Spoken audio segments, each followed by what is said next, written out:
Greetings, fellow adventurers. Rhadamant here. Thank you for tuning in to our Adventurer Guild.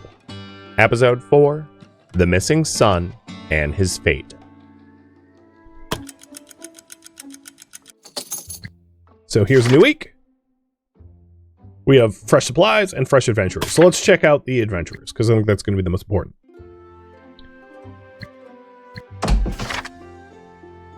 So this is a whole new list of adventurers to hire, and I'm going to be very picky about who I hire, because not all of them are very good. Born Leader is a really awesome trait to pick up, but unfortunately this dude has a bunch of other bad ones. Ascetic and Clumsy, so not great. But Born Leader, if the character is the leader of the party, increase chain attack chance by 10%. So what that is if you attack an enemy and there's allies in range, they will join in an attack to do a partial attack, like a bonus attack. So electing a Born Leader as party leader, and we don't have party leaders yet, is like a very powerful tool to like heap on the bonus damage. Unfortunately, like Clumsy and Ascetic just are terrible traits to have to pair with that. Death Witch Priest, who's impatient and clumsy, no thanks. Slade, who's insightful, pessimist, but talented. Talented is a really powerful choice. The character is guaranteed at least 2 talents if they're not scouted. Dealing with the pessimism might be a little rough, though. I'll consider Slade if I don't find anyone better. So then we have Nolan, who's brave, bright, and determined. That's 3 really good traits. So brave helps with willpower, bright helps with intelligence, and determined helps with willpower. So this person's going to have really high willpower. And to put that in perspective, high willpower, we're looking at a guardian, a priest, maybe even a ranger, an assassin, even potentially a high mage. There's the whole bunch of mix of options there. But regardless, Nolan's a good choice. All right, then we have Zoe, who's clumsy, magically talented, and rational. So rational is an interesting one. Positive relationship events are like far less effective. It's a possibility, but not high. We got a brave, strong, and eagle-eyed. Those are some really good ones. So willpower and strength. He also has a blue Fu Manchu, so like that's kind of awesome. So I'm going to recruit Raphael as well. And then last but not least, John, who's a weak, iron-skinned Born Leader. That's such a weird combo. The weakness is a bit of an issue. I mean, if you do physical attacks, it's far less of an issue to do magical attacks. So it's possible that this person could become...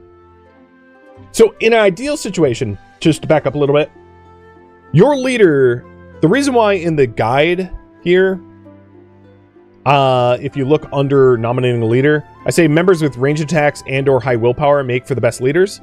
So the reason for that is ranged attack leaders will have...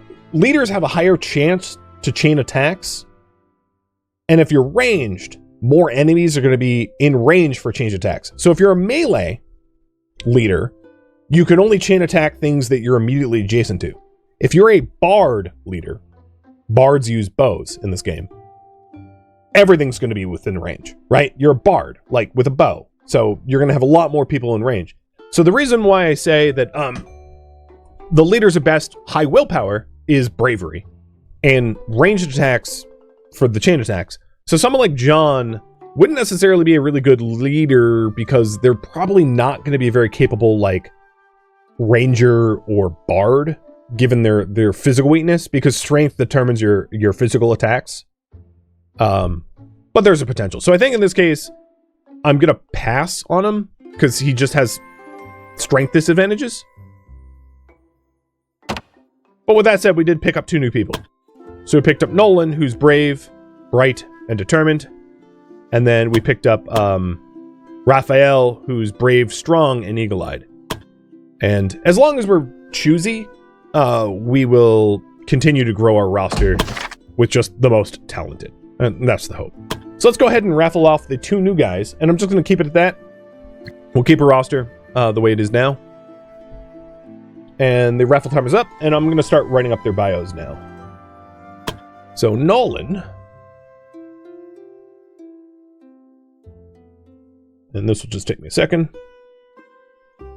And I know Nolan's going to be renamed, is currently a mage.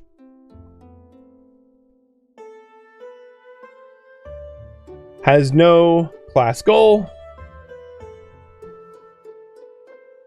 And is brave, right, determined.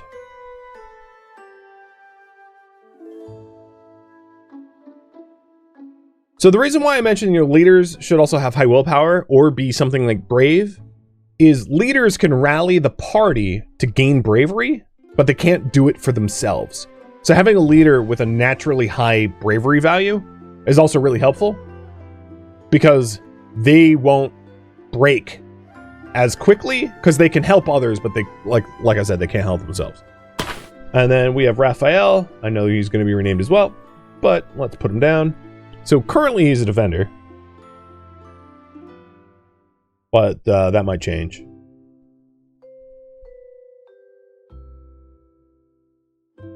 He has no class goal.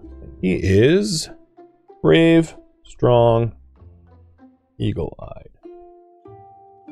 All right.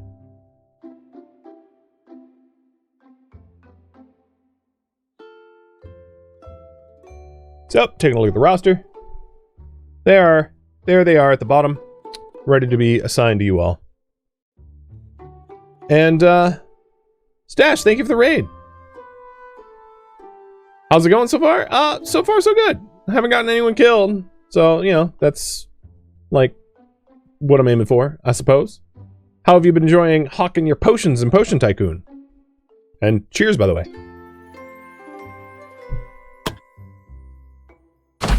So, we have, other side assignments.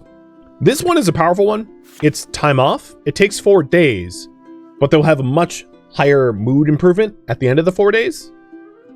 So it's really good to, like, give people time off when they need it.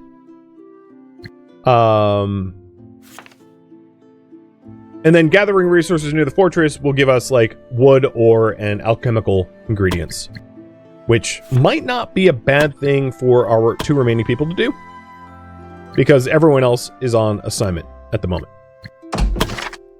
Mikan has some stuff to sell, but I don't have a lot of money, so I'm not going to do that right now. Is there anyone that wants to talk to me? I think I've chatted with everyone so far, except for Fran. So let's go talk to Fran real quick, or Fiola rather. Make it quick. Fiola. You know, you could just go home. There's no reason anymore for you to be here. This is my home. Where else should I be? You know what I mean. Don't be ridiculous. Even if I wanted to return back to that place, it's not like I'd be welcome there anymore. Your fault for getting involved with adventurers. I don't regret it. Well, I do regret getting myself involved with you, but I do not regret falling in love. It's love. You've been nothing but a pain in the neck for me ever since I met you. What a coincidence. I was just thinking the same. Let's keep this short. You know, I'm surprised that you even care about some people lost their son. So what? What do you care what I think about some quest? Well, I just never thought of you as a creature capable of feeling compassion. Huh, is that all you came to see me for? To make a snidey remark? Pretty much. I never understand how Fran was able to be friends with you. Let's keep this short. Alright, so she didn't really have much to say, obviously.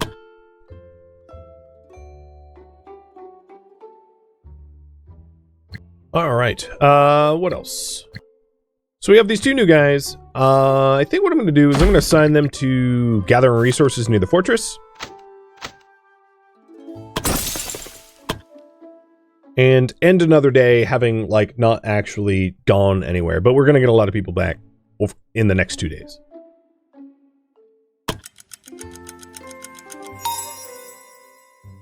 Okay, they failed. The hunting trip failed. At least they didn't get injured. Now, as the game said, you can't die on assignment, but you can certainly fail. So Ink and Destroyer did not manage to get anything. And the raffle timer just went off, so we've got Hollis. You're going to become the new mage. So you are Nolan. Nolan gets willpower bonuses, intelligence bonuses, and willpower bonuses. Not that you have to set a class goal, but like the people that high in willpower would be like priest would be high willpower bonus. Priests, rogues. Priests and rogues more than mages, but you can stay a mage, of course, because you are bright. So let's rename you. Done. And then, next but not Cowley. All right. And Cowley, you are willpower and strength and dex. So you have a little bit of flexibility there for class goals. So willpower, again, like I just said, would be archery, or archer or priest. Dex, of course, archers as well. Dex, and then strength would be like warrior, defender. You have a lot of flexibility there. But, of course, you don't have to choose anything at the moment if you don't want. And the online roster that you guys have access to should be update to date in just a moment. Yep. All right, it's up to date. So here's the roster. Hallis and Cowley added to the bottom. And Hallis, you want to become a priest? All right. So, it will be our first priest. Priest is, of course, the healer. One of the other things is priests do have a ranged attack, so they can be pretty good leaders, too. And you have pretty high base bravery of 15. Cowley also has high base bravery of 16 because he's also brave, just like Hallis. So Hallis, you currently are on assignment, but when you get back, you'll be able to do the class training to change your class.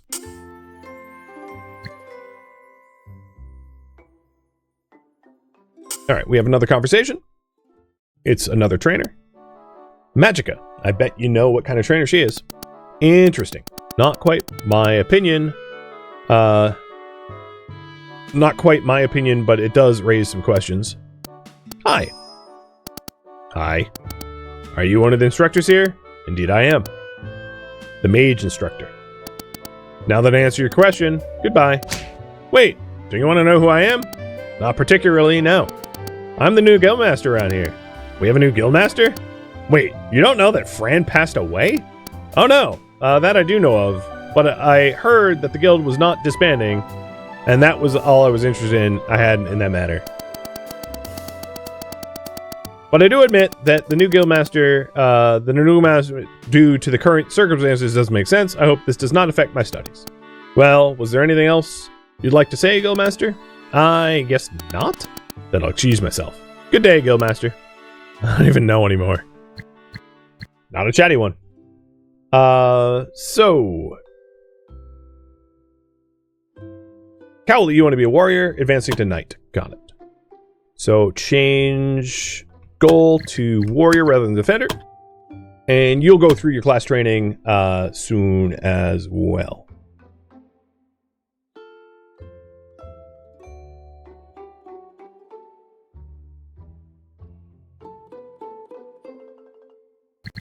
She should have another conversation as well, so let's chat again. You require my attention? I guess you're not really interested in guild affairs, are you? To be precise, I do not have any interest in the Adventurers Guild at all. That's a good start into the conversation. My main interest lies in the study of ancient empire that preceded the 9 kingdoms we know today. Anything outside of that is no concern of mine.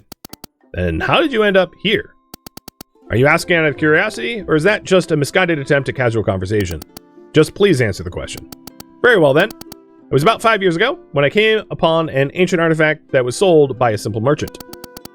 It was one I've never seen before, and I asked the man where he found it.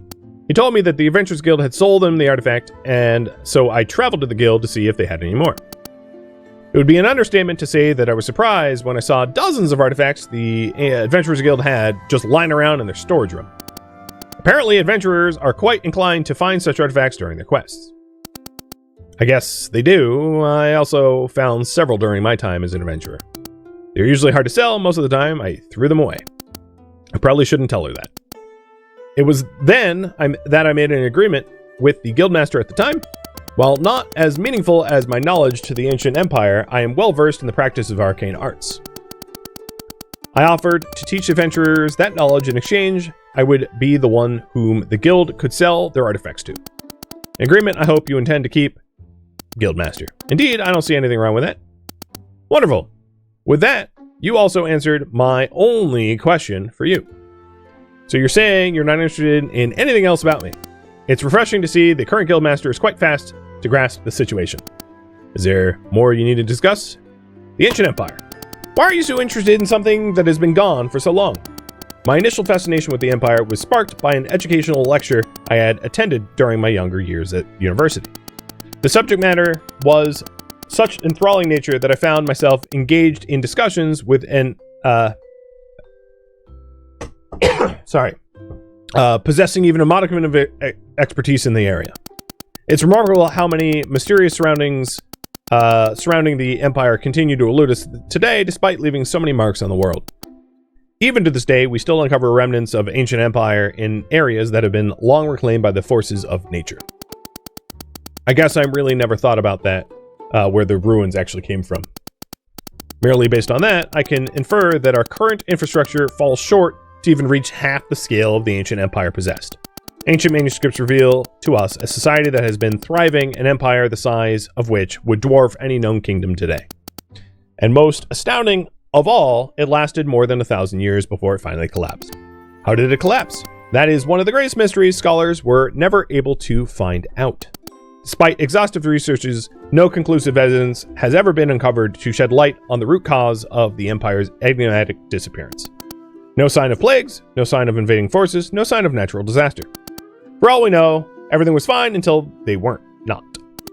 However, given the limited progress in our technology and scientific understanding since the time of the Empire, coupled with the vast expanse of unexplored territories, it is evident that a momentous event must have transpired.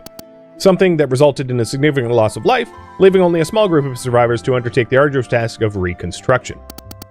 That kind of sounds terrifying. No, it sounds like a captivating enigma, eagerly awaiting our discovery and unraveling. Is there anything more you need to discuss? Nope. All right, that's a little bit of backlore. So we only have 2 people able to be sent out, and Ink is kind of wounded, so I'm going to do yet again nothing today. But then we get everyone back. Assignment complete, gathering resources near the fortress, so we gained some stuff, but Cowley got injured. And assignment complete, help the farmers, and Scorp, Guitarlo, and Quantum all got HP and SP bonuses. Target classes. So Hallis is going to become a priest. And target class, Cowley is going to become a knight. Or a warrior, rather. And then Guitar Lilin is ready to level up. Our first level 3, I think. Ooh, so here's the thing. Assassins want will and dex. Dex, we got a 2, which is awesome. And then will, we got a 1, but we did miss out on strength. If we re-rolled it, we would likely get strength, but only 1 dex.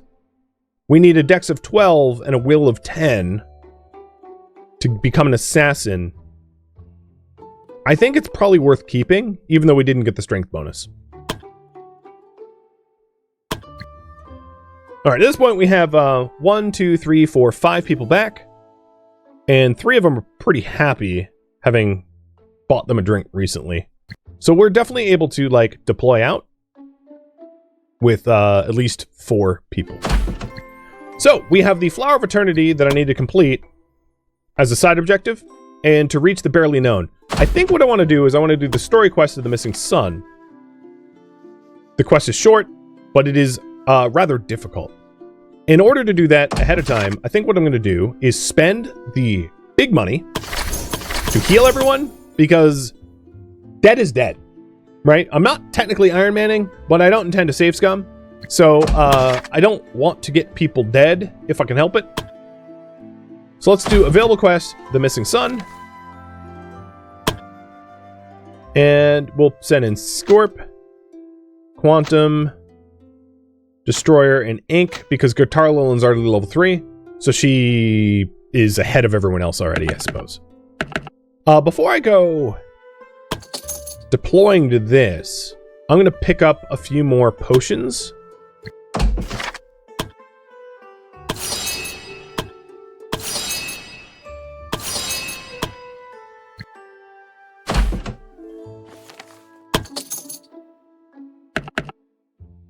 So we have 4 and 4 and supplies. Okay. Now, I think there might be blacksmithing stuff we can do as well. I can make a staff for mages. I can make a mage robe for mages. I can make leather armor for an archer. So, what gear to craft will be up to you. And we'll just do a very quick poll here. So, I'm going to leave out the gi because I don't have anyone that wears it. So, staff, leather armor, mage robe. What else can we do? Priest robe, warbow. If you're wondering, a mage or a priest can wear a mage robe. Priest robes have heal potency bonuses, whereas mage robes don't. Mage robes have like elemental resistances, but you can have a priest in a mage robe or a mage in a priest robe. Like they're interchangeable because they're both light armor. Just generally speaking, it's better to wear what you're intended to wear. So we can make one thing out of the leather and one thing out of the wood. So I'll pick between the staff and the warbow, whatever's most popular, and between all the armors, whatever's most popular. And here's the poll for that.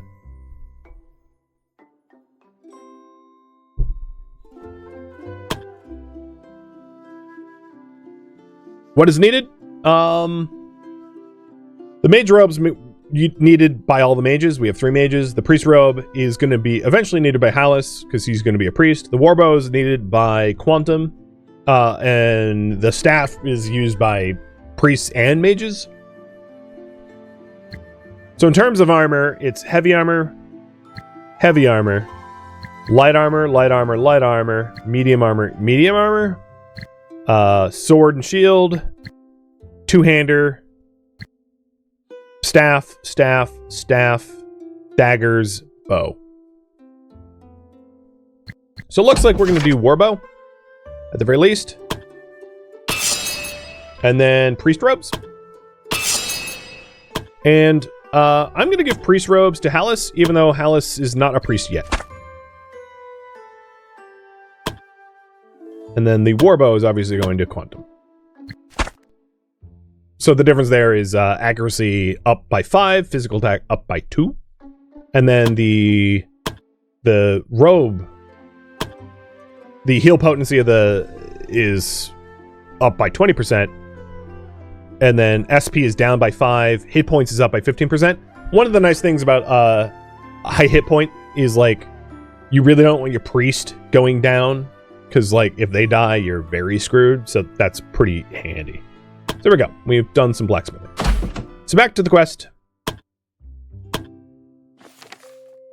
And it's a 2-star, so it's going to be a little trickier, but I'm up for the challenge.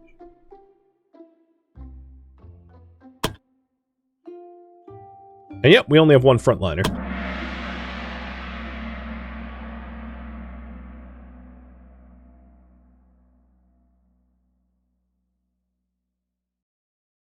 So find the last sun. The loss on time matters. The party came across a lonely camp. From the state, they could tell that it had been left alone for several days now. However, seeing as there are still several camping supplies and belongings lying around, the owner probably didn't intend to leave the camp for too long. The party wondered if this might be the camp of the missing person they are searching for. Alright, we got some choices here. We can see if there's anything valuable to take, look for clues, which is a wisdom check, or leave the camp. In terms of wisdom, Quantum might have the highest, I'm guessing. You can pick who... Oh, I was wrong. Ink and Destroyer have the highest. So I'm going to go with Destroyer. We passed the check. The party looked around and saw that they could find if they could find anything that could identify the owner of the camp and where they might be. Much of the things they found in the tent suggested that the owner was in fact an adventurer, or at least someone who was somewhat experienced in living outdoors. It is likely now that this was the person they were looking for. Destroyer was able to find some tracks leading away from the camp. If they follow these tracks, they might find what happened to the missing son. The party wondered what they should do next. We can try to take valuables or just leave it.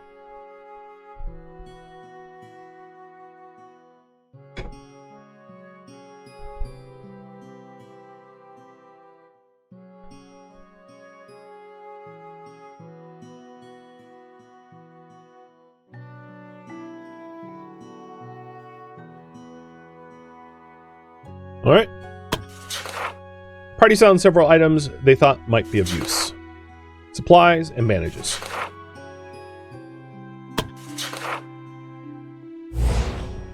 And because time is of the essence, I'm not going to spend too much time resource collecting, as there's some urgency role-playing wise.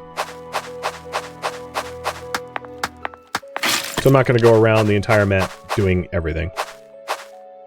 A lot of mushrooms, huh? The party came across a discouraging sight. They found signs of someone getting attacked by wild monsters. Unfortunately, there was no body, so there might be a chance for the victim to still be alive. Find any tracks. We'll try ink this time. Ooh, critical. Ink was able to find faint blood trails leading away from the blood stains. Hopefully they aren't too late.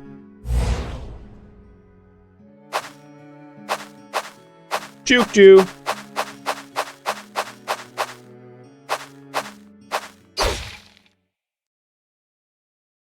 I got the moves. So these are bird bulls and a bird bull leader. If you're ever wondering what an enemy is, you can just right click on them. So lots of HP, ferocious attack, which is a bleeding attack, and a charge, an aggressive charge ability, which is going to be potentially dangerous. Now they took first move, so what I'm going to do is go a bit on the offensive. So Destroyer, I'm going to have you shove the bird bull into the leader. And then I'm actually going to burn my bravery points, putting me in a potentially lower bravery situation to do it again. Come out swinging hard, because these guys are not easy opponents.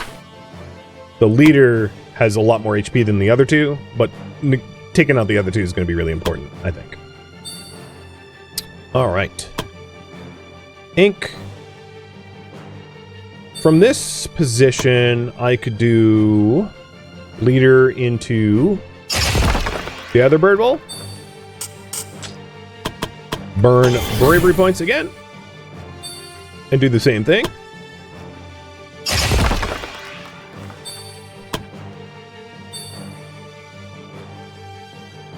Quantum, I'm actually oddly going to delay you so that Scorp can close the distance,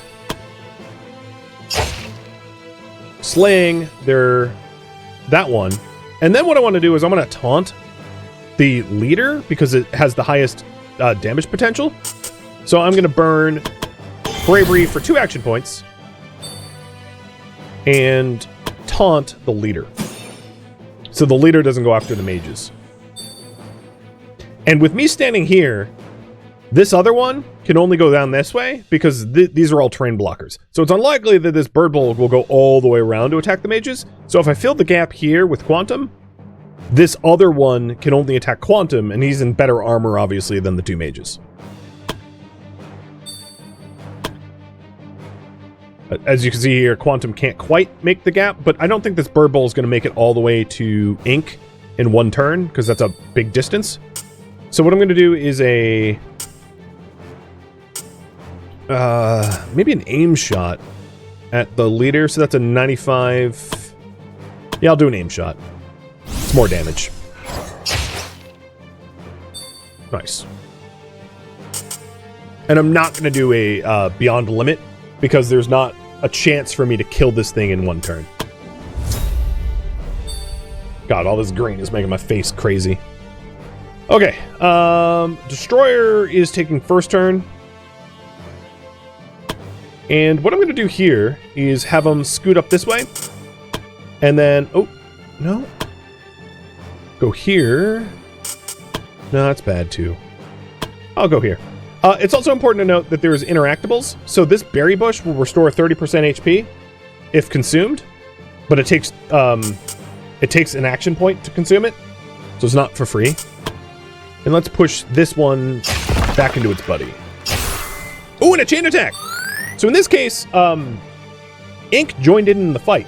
There was a 5% chance for the join, and if we take a look at the combat logs, Ink chain attack triggered and had done damage.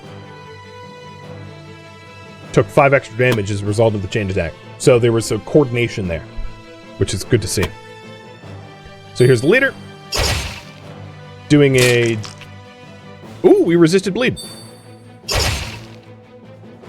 So as you can see, I'm not going to want to stand directly adjacent to Scorp, because Scorp's getting, like, beat up. But it also seems that this Verbal, the leader, is dead.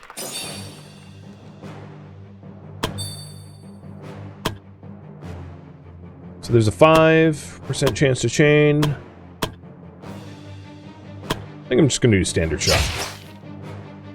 And then in order to do another standard shot... Actually, maybe the next one will be aim shot, and I'll burn 2 action points to do an aim shot, aiming to try to take it down next turn. So Scorp is bleeding, and I am going to just slash and a chain. We got a train trigger from Quantum, and we finished it off that way. We also got rarer materials. These are going to be kind of important.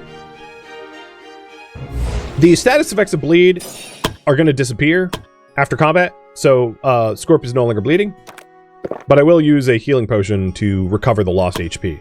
It's not going to prevent him from having a wounded state at the end of the all the fight, but it will help a little bit. I don't really have anyone good in Dex, but we still passed the Dex.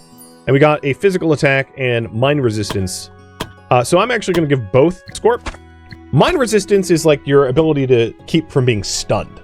So if you're being attacked with a stunning attack, that's like mine resistance. And typically your frontliners are going to be the ones that get stunned. Actually, to make things fair, I'm going to give this ring to Quantum. So that, you know, they both get one thing.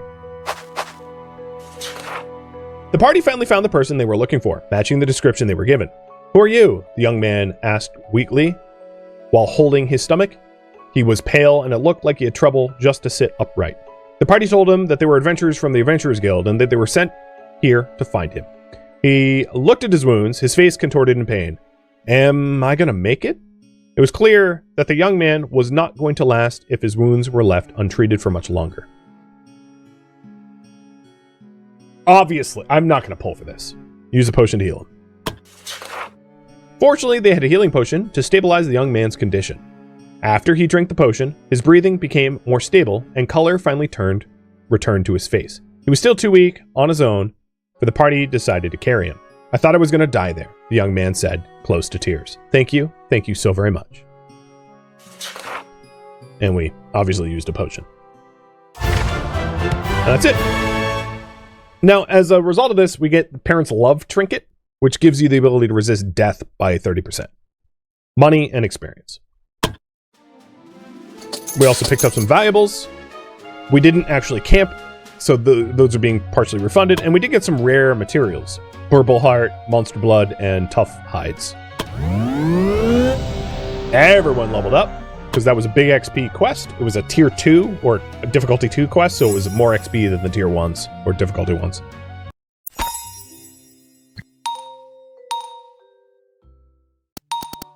"Hello, are you the Guildmaster?" "That I am. And you are?" "My name is Elon, sir. Or ma'am. I'm also an adventurer. Not for long. I'm actually the one who has been saved by your adventurers not too long ago. Ah, right. The missing son. I remember the report. I feel like I can guess why you're here, but why don't you tell me directly? I'd like to join the guild. After nearly dying last time, I realized that I underestimated the life of an adventurer, and I still have much to learn. By joining the guild, I hope to become a better adventurer. My hunch was correct. So, I know I shouldn't be saying this, but why? Huh?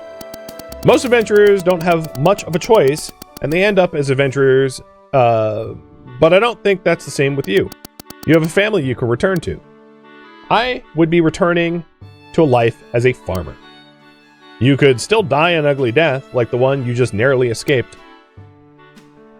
So, we could tell him to go home or join us. Top is go home, bottom is fine, you can join. While you're voting, I will say, there will be times where story characters join us, and I don't intend to raffle them off to anyone. So they are going to be unowned characters. I guess owned by me, because they're not going to be ditching their names, in other words. And okay, fine, you can join. I guess I won't be able to discourage you. So, it might be better to let you join than to let you wander off on your own.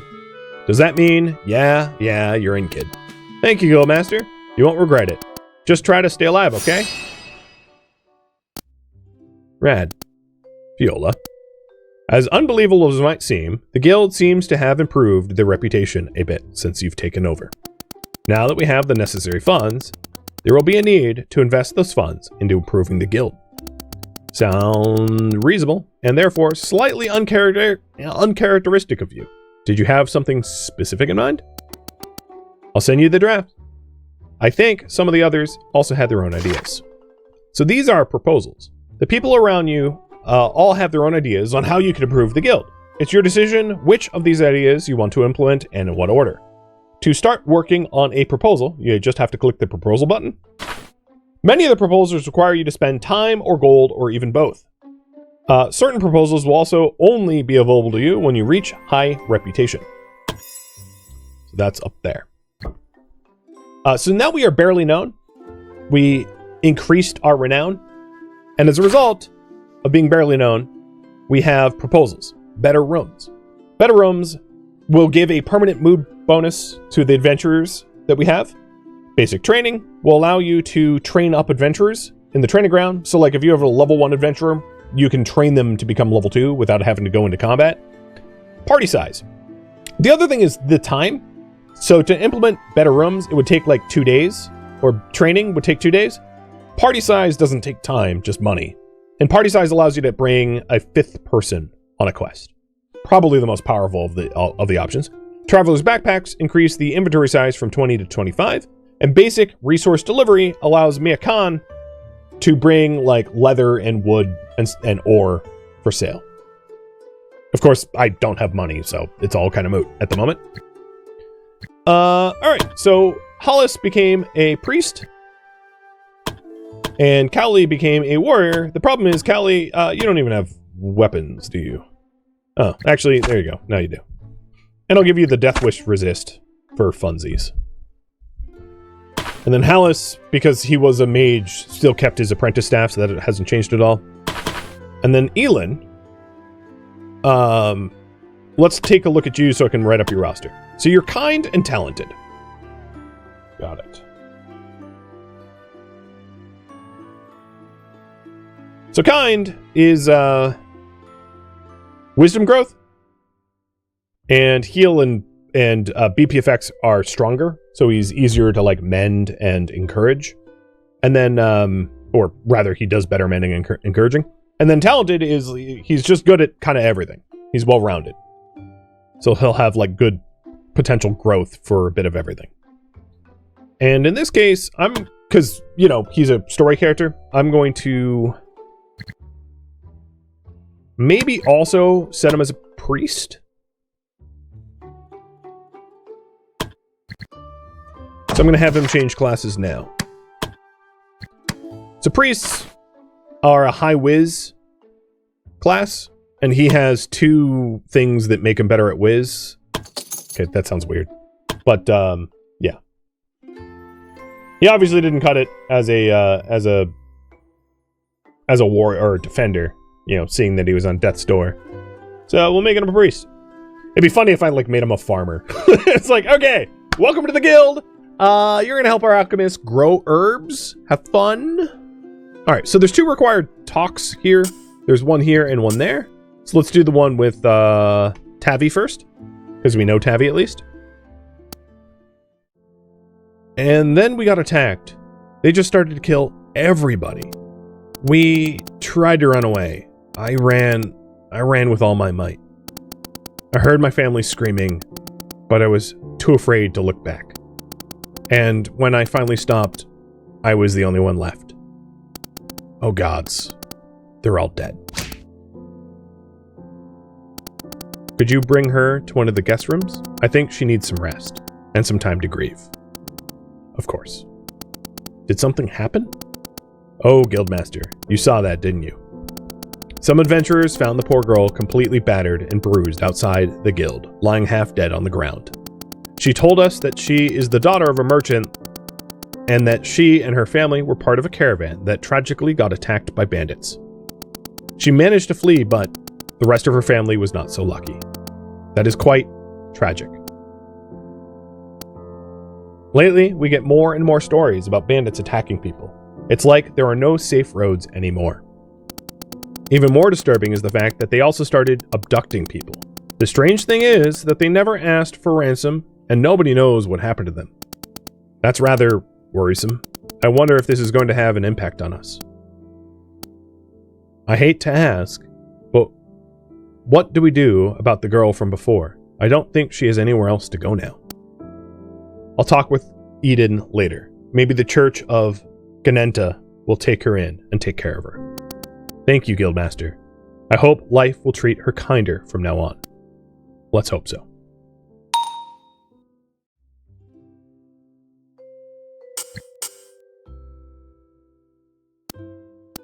Hello, Guildmaster. Hello? Is someone there? Whoa! Did you just appear out of nowhere? Who are you? I'm Rogue. I'm an instructor at the Adventurers Guild. I thought it was time we met. Ah, I see. Why didn't you look for me in the beginning? That's because I've been observing you for the last few days. What? I've also checked your background. Your name is Rad. Gender unknown. You've started adventuring at the age of 13 with the previous guildmaster, but have known each other for much longer. You adventured together for more than 10 years until you two went your separate ways. You continue to make your living as an adventurer for a couple more years, but never joined hands with other adventurers ever again. 3 years ago, you retired after a stray arrow hit you in the knee. Since then, you've been living on the money that you saved up, but it's barely enough to keep you afloat. Then about 2 weeks ago, the letter from the previous guild master arrived, and you came here as the new guild master. That's pretty accurate. Now, for the important question. Why? I'm sorry, Guildmaster, but I had to make sure that you were not in no way affiliated with them. Them? Who are them? I'm sorry, but I can't tell you that. The mere knowledge of them is dangerous. Then how am I supposed to know if I'm affiliated with them? Does any of what that has to do with why you're hiding your face? Is Rogue even your real name? All valid questions, but I think it's better that we don't talk here. Come and meet with me if you want to talk. Where did you even find these people, Fran? Thank you for tuning in to our Adventurer Guild, which originally streamed live on Twitch. If you have any feedback or questions for me, let me know in the comments below. But please keep in mind, I'm trying to avoid backseating and spoilers. If you would like to catch a live stream of mine, Rhadamant.com has my stream schedule and countdown timers to upcoming streams. If you'd like to join my online gaming community on Discord to take part in community events, Rhadamant.com has a link to it, as does the description of this video. Thank you so very much for watching. Special thank you to my Twitch subscribers, Patreon patrons, and viewers like you that support the channel and made it all the way to the credits. Thank you so very much. I hope to catch you next episode or an upcoming stream. Farewell, my fellow adventurers.